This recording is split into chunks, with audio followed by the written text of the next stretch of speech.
Estimadas alumnas, espero que estén teniendo un buen día. Un gusto saludarlos. Vamos hoy día a continuar lo que iniciamos la semana pasada, primero con una presentación o introducción a la filosofía de Hegel, al sentido de su dialéctica, el concepto, etcétera, el devenir, la totalidad, como que se busca aprender en su propio proceso de hacerse, etcétera, y como vimos como todo ese proceso está marcado necesariamente por la contradicción, por la negación determinada. Luego estuvimos viendo en la clase sincrónica las críticas de Hegel a la moralidad kantiana, ¿correcto? Anunciamos el concepto que acuña Hegel, la palabra que acuña, que es la noción de eticidad, que va a ser su propuesta ética, donde decíamos no es que simplemente se oponga a la moralidad kantiana, a esta autonomía de voluntad, sino que la complementa, la enfrenta y obtiene un tercer concepto, digamos así, de lo ético como eticidad en esta confrontación entre la moralidad kantiana y lo que él retoma de la ética aristotélica, ¿no? Eso lo mencionamos viendo las críticas de Hegel a la moralidad. Hoy día vamos a zambullirnos un poco más en lo que Hegel llama el espíritu objetivo, es decir, su filosofía. El espíritu, como sabemos, es lo humano. El espíritu en Hegel es lo humano en sus diversas manifestaciones, que surge de esa naturaleza como diferenciándose de ella. ¿Recuerdan ustedes? El reino del espíritu entonces es el terreno de lo humano en su plenitud, y precisamente hoy día quiero intentar mostrar un poco esa complejidad y llegar al punto en el que dejamos introducido en la totalidad del pensamiento hegeliano la famosa propuesta de la eticidad. Entonces decimos que en Hegel el espíritu es el terreno de lo humano en tanto, y acá hay dos conceptos fundamentales que vamos a retomar, sobre todo en el terreno del espíritu objetivo, que es de lo que nos vamos a ocupar, que es el espíritu se define como libertad de distintas maneras y como voluntad que actúa, ¿sí? Veíamos en la parte de las críticas a Kant como esta voluntad autónoma, voluntad que se da la norma moral a ella misma, pero que no tiene ningún impacto en el mundo, en el sentido que no importa los resultados de su acción, no importa lo que pase con los demás, incluso, por supuesto en un sentido relativo, porque hemos visto que la versión del imperativo, donde habla de cada ser humano como un fin y no como un medio, obviamente está implicando una consideración de la dignidad humana, ¿sí? Sin embargo, en términos de las consecuencias de la acción, ello no importa. Lo que importa es la motivación, la intención de la acción que ustedes ya conocen, además han leído. Para mostrar la diversidad, la amplitud de esa concepción de lo humano en Hegel, de esto humano que se hace en la historia, que se sabe a sí mismo, se va aprendiendo a sí mismo en conceptos y siempre dialécticamente, Hegel divide, y volvemos, eso lo tienen ustedes en el esquema que les envié, pero ahora quiero, rellenarlo de contenido y de sentidos. Ese espíritu en Hegel tiene tres grandes momentos que justamente se van complementando unos a otros. Por un lado, el espíritu subjetivo, ¿sí? Que es el ser humano que se sabe, el ser humano que es conciencia de sí en su dimensión de conciencia de individuo. El espíritu objetivo, este sujeto que se pone en un mundo de objetos, que crea un mundo objetivo, que vamos a ver será el mundo de las instituciones, de las leyes, de la política, de la costumbre, del hábito, es decir, de la acción humana, de esa voluntad que actúa libremente en la historia, ¿de acuerdo? Creando un mundo objetivo en el que esta subjetividad se alberga. No es que vengan, como insisto, uno después del otro, ¿no es cierto? Primero somos individuos, después actuamos, y después hay formas superiores o supremas de saberse este espíritu. No es el caso, son momentos, son planos del espíritu humano que se trata de desentrañar para entender su despliegue, su movimiento y su aprehensión en conceptos. Decíamos también que la forma suprema, la forma superior de este espíritu humano de saberse se llama espíritu absoluto, al interior del cual entonces tenemos el arte como forma todavía en imágenes de saberse un tiempo, una época, un pueblo. La religión, las religiones, digamos que son formas superiores de comprensión, de dar cuenta de la totalidad de lo que existe, pero todavía con creencia, todavía con sentimientos, ¿no es cierto?, con representación. Y finalmente, la filosofía, como forma suprema del saber, del puro pensamiento, que ya sabemos se llama ciencia de la lógica, ¿no? Esto lo hemos dicho de manera general, está en los esquemas que les he mandado para que sea como una especie de guía. Entonces, hoy día vamos a centrarnos en el espíritu objetivo, en este actuar del hombre haciéndose, poniéndose a través de la acción libre en la historia, en instituciones, leyes, normas, derechos, etc. Vamos a ver eso hoy día. Sin embargo, quiero hacer una mención breve porque están ustedes trabajando el texto de Axel Honneth, que es miembro de la famosa teoría crítica de la Escuela de Frankfurt. Es una tercera generación, él fue discípulo de Habermas. Habermas fue a su vez discípulo y asistente de la primera generación de Marcuse, Adorno, Horkheimer. Luego viene la generación de Habermas, Velmer, y luego viene la generación de Axel Honneth, y ahora ellos siguen desarrollando. ¿Por qué digo esto? Porque en el espíritu subjetivo, es decir, en esta individualidad que se sabe, que se piensa, que se conoce, Hegel pone tres elementos, tres maneras de aprehensión, que son la psicología,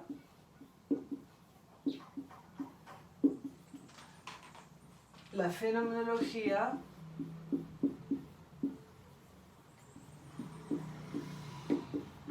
y la antropología. ¿Sí? Antropología. La psicología, tal y como Hegel lo entiende en los dos libros que voy a mencionar, se ocupa de la persona. La antropología del alma, el alma como sensación, el alma como natural, y la fenomenología se ocupa de la conciencia. ¿Por qué digo esto? No es el terreno del que nos vamos a ocupar, sino el espíritu objetivo. Pero digo esto porque es muy importante. Hay un famosísimo libro de Hegel que se llama La fenomenología del espíritu, que es ese despliegue de la conciencia, su proceso de saberse, de ser certeza de sí, comienza con la certeza sensible justamente, hasta llegar al espíritu absoluto, a este saberse pleno, en el puro pensamiento. ¿No? Es el recorrido, el camino de la conciencia hacia su plena realización como saber de sí.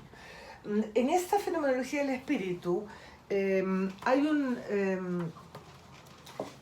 una parte muy importante que se llama, debemos haber escuchado hablar de esto en el capítulo referido a la certeza de sí. Hay un parágrafo que lleva por título Independencia y sujeción de la autoconciencia, señorío y servidumbre, señor y siervo, amo y esclavo, la famosa dialéctica del amo y el esclavo o del señor y el siervo, que quiere indicar que para la conciencia que ya es autoconciencia, conciencia de sí, solo se puede afirmar en tanto hay otra autoconciencia que también se afirma, ¿sí?, como conciencia de sí, y que, dice Hegel, la autoconciencia es en y para sí en cuanto que y porque es en sí y para sí otra autoconciencia, es decir, solo es en cuanto se la reconoce. Aquí está trabajado el famoso concepto de reconocimiento. Aquí, digamos, en Hegel se inicia en ese contexto de la dialéctica amo, esclavo, señor, siervo, que ha dado lugar a ríos de estudios y de críticas, y también, por supuesto, inspira en gran medida, según él poniéndolo de cabeza, pero no importa, no vamos a discutir hoy día Marx, pero la dialéctica del amo y esclavo es importantísima, y ahí está el concepto de reconocimiento, que ustedes están trabajando ahora en Honneth, que ciertamente se remite a Hegel, vía la Escuela de Frankfurt, y con una propuesta de gramática moral de las sociedades muy importante, y su concepto de reconocimiento, el Honneth, viene aquí y va a ser para él el concepto central de su propio desarrollo, insisto, inspirado en Hegel y en Habermas y en toda la tradición de la escuela crítica, perdón, de la Escuela de Frankfurt como teoría crítica. Viene esta propuesta muy interesante, contemporánea. Acaba de sacar otro pequeño libro, me dicen, sobre el reconocimiento, luego el libro sobre el socialismo, que ya conseguí, que les mencioné. Entonces, viene miren ustedes, de la fenomenología de la conciencia, como saberse, no es la persona psicológica ni el alma, dice Hegel en la antropología, sino la conciencia y su proceso de llegar a saber de sí. Ese es el espíritu subjetivo, les decía, el espíritu absoluto, que es la forma superior. Ahí están el arte, la religión y la filosofía, como los pueblos o como los espíritus del pueblo se entienden, se representan en imágenes como en el arte, en dioses, se representan, sienten, ¿no? Y finalmente la filosofía como pensamiento puro, pensamiento que se piensa, que será la definición de la famosa idea, ¿correcto? El pensamiento que se piensa, y al pensarse piensa toda la realidad. Vamos ahora a concentrarnos entonces en este segundo momento, que es el espíritu objetivo, que es precisamente al interior de cuyo despliegue vamos a encontrar el famoso concepto hegeliano de eticidad, como ya sabemos, surge en su discusión con la moralidad kantiana, ¿correcto? Espíritu objetivo, entonces, espíritu objetivo, espíritu objetivo, que es, como les decía, precisamente el despliegue de la voluntad actuante, el despliegue de la voluntad que actúa libremente, decía, por eso decía el concepto de libertad es esencia de la esencia misma del espíritu, es decir, de lo humano, ¿no es cierto? Y a este espíritu objetivo, que es el actuar humano en la historia, hacerse objetivo el sujeto, en esto que crea él mismo mediante su acción libre. Hegel lo estudia en dos obras, lo despliega sistemáticamente en dos obras sumamente importantes, que son obras además que él mismo revisó y editó teóricamente para darle forma a su pensamiento y a lo que estaba enseñando, o lo que enseñaba en la universidad. Y la filosofía del derecho se llama, ojo, no se confundan porque no solamente un tema jurídico, derecho en sentido amplio, Hegel lo llama Fundamentos de la Filosofía del Derecho o Compendio de Derecho Natural y Ciencia Política. Todo eso está comprendido en la idea de derecho en sentido grande, digamos. Vamos a ver una manera particular, por otro lado, también de incluir el derecho formal. Pero es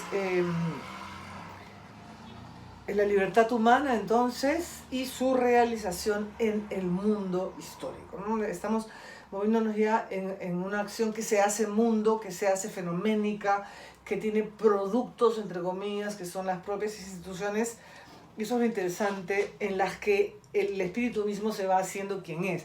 O sea, no es otra vez, primero existo como individuo y luego no. Yo me voy haciendo quien soy en el plano de este espíritu objetivo, este mundo histórico en el que nosotros actuamos.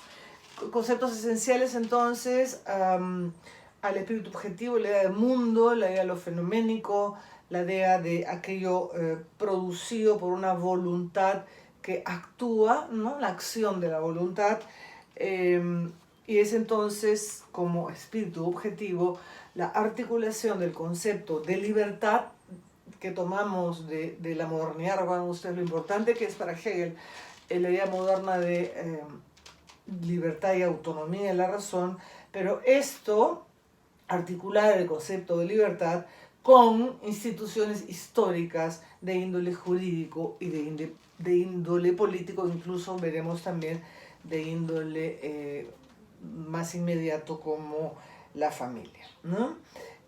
Con un poco de humor, dice Ramón Valls-Plana, un gran estudioso de Hegel y traductor de toda la enciclopedia de las ciencias filosóficas.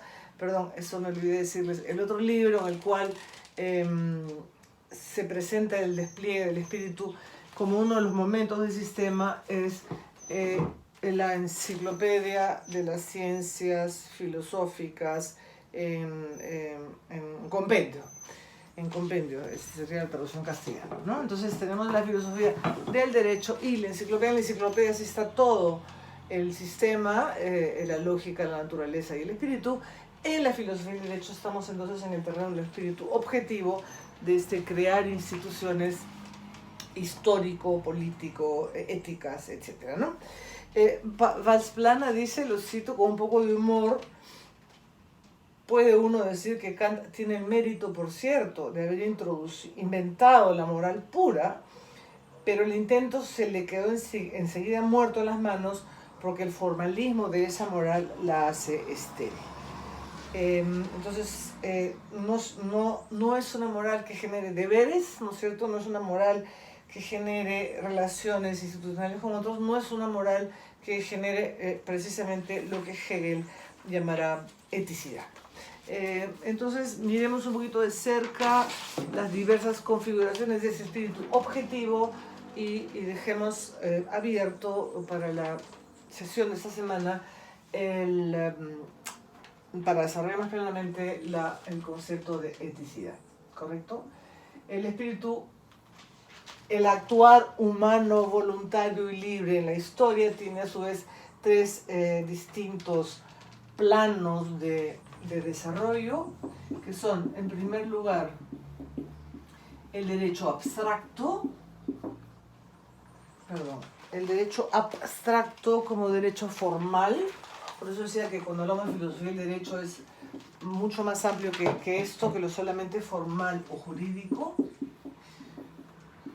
El plano entonces del derecho abstracto, que es, dice Hegel, la voluntad, ojo, voluntad en su inmediatez,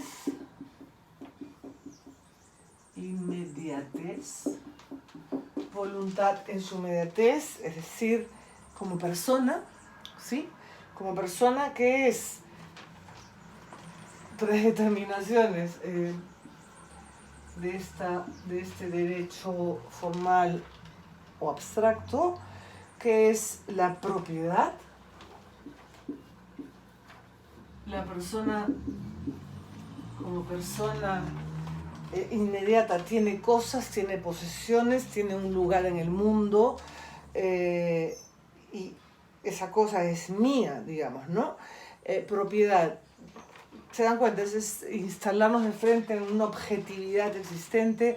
Y yo tengo una casa, yo tengo unos bienes, yo tengo una tierra, y esa propiedad implica también relaciones con los otros, ¿correcto? Implica deberes de otros para, por ejemplo, preservar esa mi posesión, esa mi propiedad de cosas. Es otra palabra que Hegel subraya mucho y lo usa incluso en mayúscula, que es como tener un lugar en el mundo, ¿no es cierto? El hecho de tener cosas, de poseer cosas, de yo tengo una cosa y tú no, y tú respetas la mía y yo la tuya, implica inmediatamente, dice Hegel, la idea de contrato. Fíjense ustedes acá donde nos venimos a encontrar con el contrato, ¿no? En qué lugar distinto, y acá trata Hegel en el plano del derecho abstracto formal, trata de lo contractual, de precisamente lo que hemos visto como concepciones contractualistas en el inicio de la modernidad, en autores como Hobbes o Locke, y el propio Kant todavía pensaba en términos de contrato social, ¿no es cierto? Aquí Hegel pone muy claramente la noción de contrato en el plano del derecho formal, del derecho abstracto, de la voluntad en su inmediatez como persona que posee, digamos, ¿correcto? Y el contrato, que es formalizar, si quieren ustedes, esta relación con otros, implica también la posibilidad de lo que Hegel llama el delito, ¿sí? De injusticia, es decir, la transgresión de las reglas de juego, sean estas contractuales o de la propiedad. Fíjense ustedes que acá delito y justicia, el traductor de la enciclopedia lo llama el derecho frente a un entuerto. A mí la palabra me parece muy simpática. Frente a un entuerto, frente a un delito, frente a una injusticia, ya nos pone en el plano de algo que se ha hecho mal, ¿correcto? Nos lleva inmediatamente entonces al plano de la moralidad, que es precisamente el plano de lo que criticaba Hegel en Kant. ¿Sí? La moralidad entonces ya no es la voluntad en forma inmediata como persona frente a la cosa o a las cosas que se poseen, que requiere reglas contractuales y la posibilidad de transgredir, ¿no es cierto? Nos remite entonces ya no a esta inmediatez, sino a la voluntad como subjetiva, ¿no? A la voluntad como sujeto. Estamos ahora sí en el plano de esa subjetividad que se autorregula, que se da normas, y aquí precisamente discute Hegel la propuesta kantiana, sin, insisto, eso es muy importante, por favor tener en cuenta, sin dejar de lado el principio moderno de la libertad. Hegel no recusa la libertad, al contrario, para él el espíritu en todas sus formas es libertad. Aquí, acción libre que se plasma en un mundo, ¿correcto? Que crea etos, que crea leyes, que crea hábitos y costumbres. En la moralidad entonces tenemos el primer momento, nunca me alcanza la pizarra con Hegel, disculpen, el momento del propósito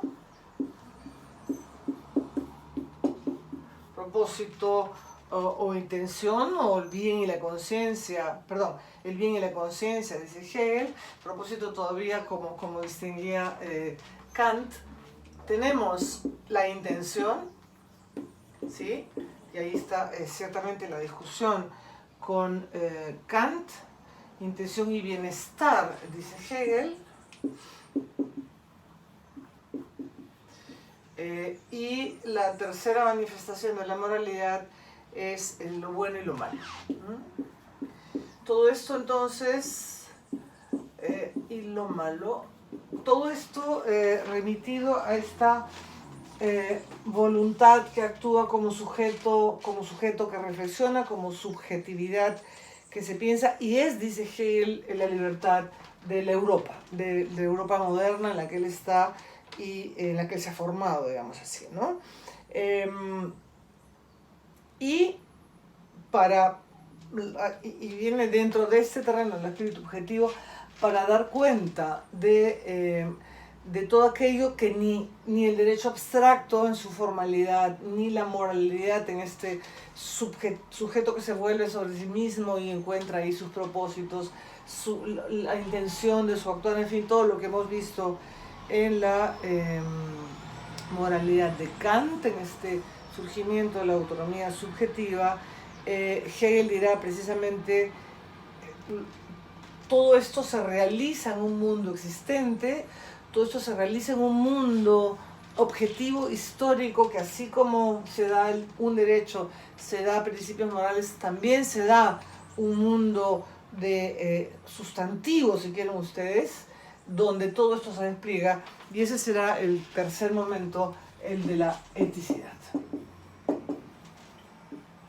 ¿Sí? La eticidad entonces es el concepto que Hegel propone, inspirándose en la libertad moderna, la autonomía, más la sustancia, más el ethos aristotélico, o si quieren ustedes, esta unión compleja entre lo ético y lo político, precisamente este contraste entre ambos, eh, va para Hegel como resultado ese nuevo concepto que no es la ética aristotélica retomada, por eso tiene un nombre diferenciado, que es eticidad, que es la contraposición de las limitaciones, la negación determinada de un otro, la mediación, hablando hegelianamente, entre la moral autónoma de Kant y el mundo sustantivo donde esas vidas transcurren, que es el terreno de la eticidad.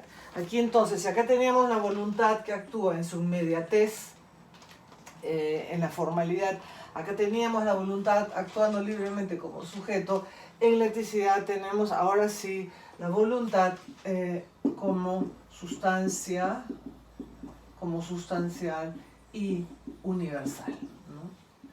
Siempre lo tercero resolviendo las particularidades de los dos anteriores. Acá está lo formal, lo inmediato, acá está la reflexión del sujeto, acá está la sustancialidad, la universalidad, donde transcurren en el mundo objetivo estas vidas. Veamos entonces un poquito y luego lo conversamos en la clase de esta semana.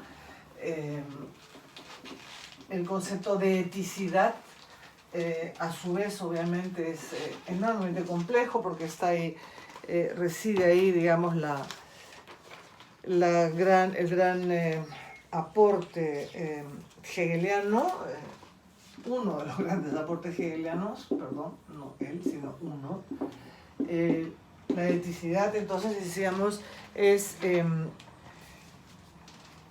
como autoconciencia, es voluntad sustantiva, voluntad sustancial, voluntad universal, y tiene, obviamente, también tiene tres planos, momentos, instancias, que no son, insisto, sucesiones históricas, ni mucho menos. La eticidad tiene familia, precisamente ahí donde transcurren nuestras vidas, desde que nacemos, ¿no es cierto? Ahí donde nos hacemos quienes somos en un contexto histórico, en una institución determinada, en un plano de costumbres o de hábitos. La sociedad civil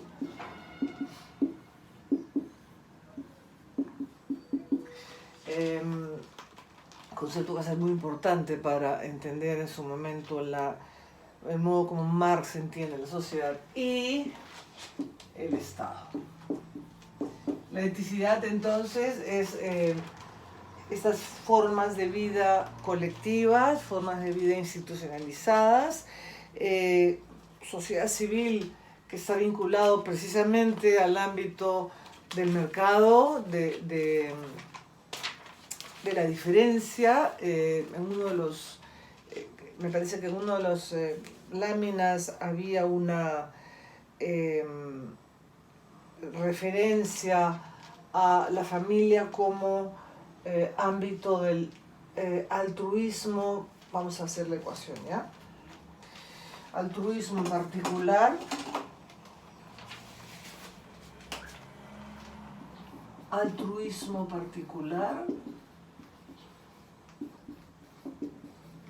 es decir, me preocupan los míos, mi familia, la familia extendida o como sea, es la familia ahí donde se crece, donde se educa a los hijos, donde se les brinda alimento, donde hay una pareja, donde hay amor, donde hay afectos, ¿correcto? Es la preocupación por los míos. La sociedad civil sería el terreno del egoísmo universal,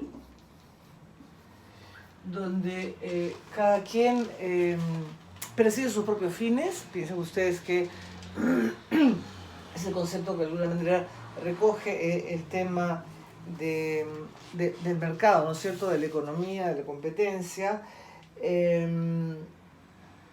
Y el Estado, que es esta sustancia que precisamente resuelve la tensión entre el vínculo natural, que es la familia, el vínculo mercantilista también, egoísta, que es la sociedad civil, un poco el homo economicus, ¿no es cierto?, la famosa definición de el ser humano que busca maximizar sus propios beneficios, ¿no? Y eso a nadie le llama la atención desde el surgimiento de la economía clásica, digamos, ya Adam Smith ya estaba ahí. Y el Estado sería el plano del altruismo, así lo entiende Hegel, altruismo como la familia, pero universal como la sociedad civil. Acá nos reconocemos, vamos a ver un detalle, como libres, iguales. Entonces, familia, sociedad civil y Estado son los tres componentes de la eticidad. Nosotros se incorpora ya lo visto anteriormente, ¿no es cierto?, el derecho y la moralidad en un mundo de instituciones.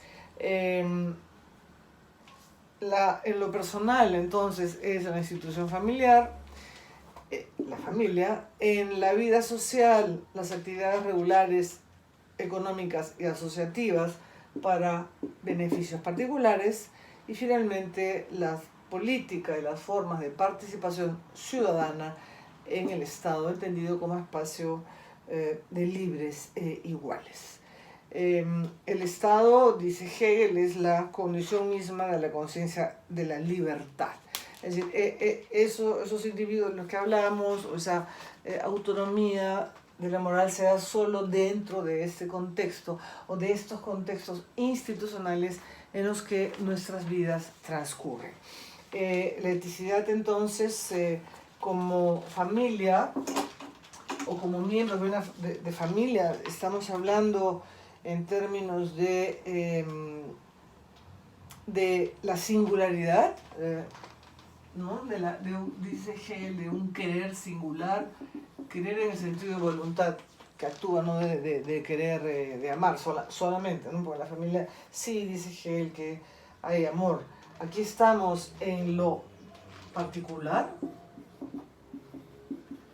los intereses particulares, el reino de medios y fines para lograr mis propósitos particulares, y el Estado como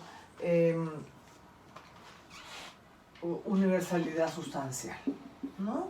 Y es ustedes otra vez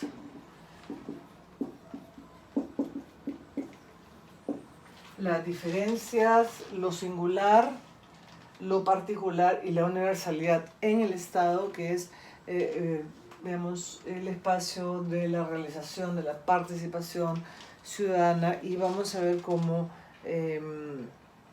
despliega a su vez en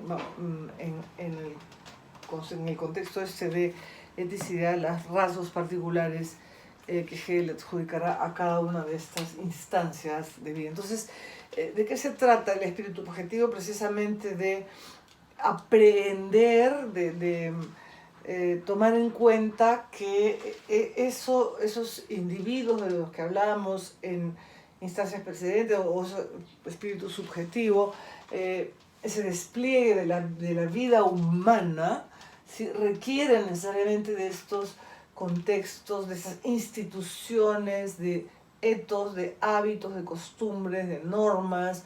Acá arriba estará la Constitución, por ejemplo, como norma suprema del Estado. Ya no será, vamos a ver, la administración de justicia, ni la justicia formal que veíamos en el derecho formal, donde yo afirmo que yo puedo poseer y que yo puedo suscribir contratos. Todo eso se da dentro de un contexto más amplio, precisamente, que es el contexto de la eticidad, donde vamos a ver las formas distintas que toman las leyes sustantivas, no solo en términos formales, y no solamente ya tampoco en términos de una ley universal del deber que se da la conciencia a sí misma en su autonomía, sino la libertad de la voluntad que actúa en la historia, en organizaciones que los hombres mismos crean, ¿correcto? Y uso hombre por razones obvias. Son formas de institucionalidad que son creadas en la historia objetivamente, o sea, ese objeto, esa voluntad. Y entonces el derecho abstracto, la moralidad y la eticidad son las distintas maneras de vivir libremente actuando en la historia. Y la eticidad sería entonces precisamente esta unión de la libertad moderna y de la sociedad moderna, claramente pensada en términos de sociedad civil, incluido lo económico, lo asociativo. Es interesante cómo va a aparecer aquí lo asociativo para tratar de vincular sociedad y Estado. ¿Cómo se da esa relación? Hegel la problematizará hasta muy tarde en su vida, dirá, ese es un gran problema a resolver. Aquí vamos a ver que hay propuestas concretas, habla de corporaciones, por ejemplo, como instancias de mediación. Las democracias contemporáneas hablarán de movimientos sociales, movimientos en su momento cívicos, los partidos políticos, ¿no? Las instancias de mediación entre la sociedad y el Estado. Esto ya lo abre Hegel como un problema y por supuesto va a ser un neo-hegeliano de izquierda, Marx, porque va a haber neo-hegelianos y hay los de derecha y los de izquierda. Marx obviamente está en el grupo de neo-hegelianos de izquierda. Marx va a plantear precisamente este núcleo como un problema importantísimo a resolver, es decir, cómo se da la relación entre la sociedad civil, que Marx afirma como sociedad de clases, ¿cierto?, con el Estado. Y la paradoja con la que nos deja Marx es que él propondrá en el comunismo la desaparición del Estado y lo que él llama poner la dialéctica hegeliana sobre sus pies, es decir, voltear y no hacer del Estado el gran protagonista de la historia, cosa que según Marx Hegel hace. Vamos a ver por qué lo dice. Tiene buenas razones, digamos, para decirlo, porque Hegel pone acá la historia universal en el plano de los estados, y Marx entonces va a plantear esta mediación entre sociedad civil y Estado, sociedad entendida como lucha de clases, ¿sí? Y propondrá esta paradójica propuesta del comunismo como sociedad sin clases y sin Estado. Entonces uno se queda con la pregunta de, ¿y si no hay Estado, ¿en qué consiste el actual político, por ejemplo, ¿no? En fin, Marx nos deja con problemas que podemos conversar en su momento, pero aquí comienza la obra de Marx como una crítica justamente de la filosofía del derecho de Hegel. Así comienza Marx su trabajo teórico como una crítica, digamos, al espíritu objetivo hegeliano, con el derecho, con la moralidad y con la eticidad. No es poca, por lo tanto, toda la herencia hegeliana, más allá de los cientos y miles de libros que sobre él se han escrito, pero como verán ustedes, no es solamente decir vamos a dar cuenta racional de todo lo que es, sino que en verdad lo hace, que uno pueda tener algunas dificultades a veces con su lenguaje, que no tengamos por qué tener claro por qué va a ser la monarquía absoluta la mejor manera luego de transcurrida la Revolución Francesa, que como les decía en la clase anterior grabada, Hegel vio su propia destrucción desde dentro de ella misma, ¿no es cierto? Entonces, como todo el movimiento hegeliano viene la comprensión de la historia en su modo de espíritu objetivo de actuar en el mundo histórico, fenoménico, marcado por estas permanentes tensiones dialécticas, ¿no? Entre, en este caso, un altruismo particular, un egoísmo universal que tiene su lugar, y lo estamos viendo hoy día, ¿no es cierto?, en esta pandemia que nos ha tocado vivir como espacio del egoísmo, ¿sí? Y por supuesto también de solidaridades, y luego en la ciudadanía, en el Estado, que eso supone es ir más allá de eso, de ese egoísmo, y pensarnos como seres libres e iguales con derechos y deberes, ¿no? Deberes que por supuesto ya están ahí, están en la familia, están en el derecho abstracto. Entonces ya no es para nada un individuo cerrado sobre sí, que sigue siendo como un sujeto libre y autónomo un momento importantísimo, pero que ya es con deberes, con otros, con colectividades, con instituciones, con leyes, con normas, con derecho, con etos, dicho aristotélicamente. Eso es, entonces continuamos en clase luego viendo más a profundidad este famoso ámbito de la eticidad, la Sittlichkeit, el concepto que Hegel acuñó para dar cuenta de esta tensión anteriormente dicha. Muchísimas gracias.